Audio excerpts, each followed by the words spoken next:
नमस्कार मित्रांनो, मी संकेत म्हणून आपण सगळे मला ओळखताच, पण जे ओळखत नाही त्यांच्यासाठी मी संकेत म्हणून आर्थिक नियोजन सल्लागार आहे, फायनान्शियल प्लॅनर.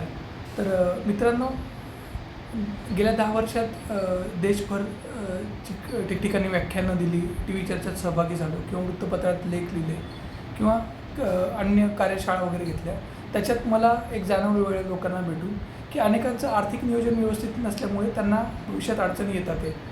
आणि हे करणं खूप काही अवघड नाही आहे, पण काय होतं, योग्य प्रामाणिक सल्ला त्यांना दिला जात नाही आणि त्याच्यामुळे भविष्यात अडचणी येतात त्यांना. तर आपलं उत्पन्न कोणाचं 20,000 असेल, कोणाचं 2 लाख असेल, कोणाचं 50,000 असेल, कोणाचं अजून किती असेल, ते एकदम बदलणं आपल्या हातात नाही. म्हणजे 20,000चं डायरेक्ट 2 लाख होईल का किंवा 50,000 होईल का, नाही होणार. पण आहे त्या उत्पन्नाचं व्यवस्थित विभागणी करून, व्यवस्थित नियोजन करून आपण स्वतःचं आर्थिक नियोजन भक्कम केलं तर आपलं भविष्य भक्कम होईल. आणि जर ते भक्कम नसेल, चांगलं नसेल आर्थिक नियोजन, तर आपल्याला भविष्यात खूप अडचणी येऊ शकतात. तर ते कसं करायचं ते आपण हळूहळू जाणून घेऊया. लोक काय करतात, सिम्पल थिंग्स कॉम्प्लेक्स करतात. आपण कॉम्प्लेक्स थिंग्स सिम्पल करून जाणून घेणार आहोत, जेणेकरून त्या गोष्टी करणं सोपं जाईल. आणि मुख्य गोष्ट आपण या व्हिडिओत हे ठेवणार आहोत की प्रामाणिक सल्ला.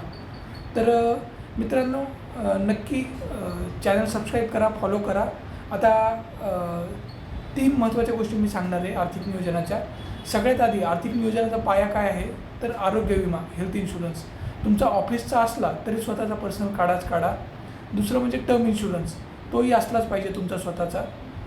आणि तुमचं जेवढं उत्पन्न आहे आर्थिक वर्षाचं, त्याच्या 20 पट तरी तो असला पाहिजे. तिसरं म्हणजे एक छोटीशी का होईना SIP चालू करा. या 3 गोष्टी करा. कशा करायच्या, काय करायचं, त्या हळूहळू आपण पुढच्या व्हिडिओत बघूया. आपण मला वैयक्तिक संपर्क पण करू शकता. तुर्तास एवढंच. शेअर करा आणि फॉलो करा.